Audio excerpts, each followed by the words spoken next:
Team Liquid. Lalo pat hawak nila dito yung Harith. Oo, and meron palang kakaiba pa na first na game pala ito ni Hajizi in his MPLPH career. Grabe, 68 unique heroes na po ang nalaro ni Hajizi. The most among all players in the league's history. What an achievement for the KDA machine. The former all-around agent na ang dami ng Makipagsabayan sa early aggression nung Johet Suyo sa early game.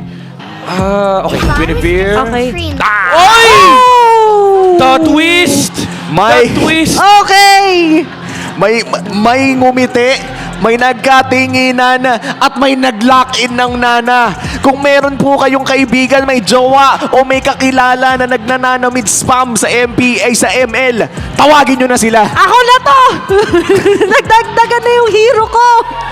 Okay, Nana debut pick. Tama ba ngayong season 15? Yeah, debut pick. Oo. Honestly, parang pwede ka pa mag-highlights dito. Nothing too concerning for TLPH. Pwede ka kumuha ng high-loss, pwede ka na mag-CC, ano bang XP. Glue would also be nice. Kasi wala namang necromancer sa side ng Twisted Minds. Oo. At mukhang Cho. Cho. XP. Yeah, I think this is going to be a Cho XP lane para dito sa TLPH. Nang magiging tapatan nila ay James on the Hilda at si Sanford naman ang maglalaro ng Cho.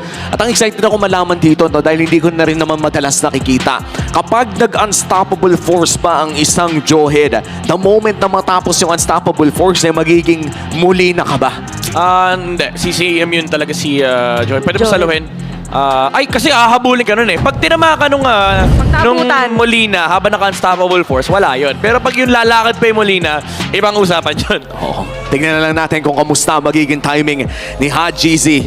Ngayon ang kalaban niya si Sanji on this Valentina. A Nana debut pick sa isa sa mga pinaka-importanting laro for both organizations entering Week 5. For TLPH, isang panalo na lang at playoffs na para sa Twisted Minds. Oras at pag-iipon ng puntos ang kailangan nila. Pasok na tayo sa ating Land of Dawn. Game 3, pinakahuling laro na po ng ating Week 5. Mag-enjoy naman tayo dito. Papasukin nata siya ni JP. Hindi pa niya ata alam na may tao doon. Ay, nandito na nga lang din nakaabang. Outlate, medyo magkaroon na aabutan. Pero nandun na nga lang din ang mga outmaneuver nila Sanji. Ohev with the first blood. Grabe. No, nakikita ko na naman yung pwesto ha. Oh. Ayan yung ayan.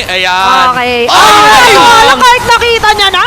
It's another story kapag ka nag-follow. Pero yung ganyan, pre, kung ikaw yung Granger, bad trip ka na eh. Medyo, Ay! tumatlo pa!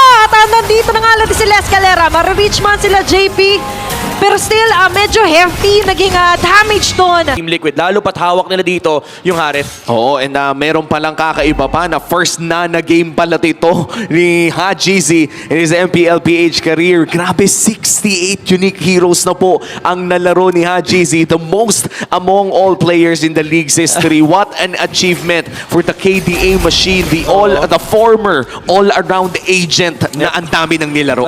Right now, andyan yung instant burst. Ang sakit ng mga Molina Blitz. Papapasok si Sanford. Masisipa palabas dito si James. Nahuhuli. Babagsakan ng langit at lupa. At nandun ang ganda dito nila Escalera. Kaso nga lang yung damage ang hindi magiging tapat. Mukhang sila pa ang mababawasan. Trying to defend for their turret. Abante. Nandun ang Kaldag. Hair from the front. It's over the Salmon Force. Synchrovision. At nandun na nga lang din lahat ng mga Chrono Dashes.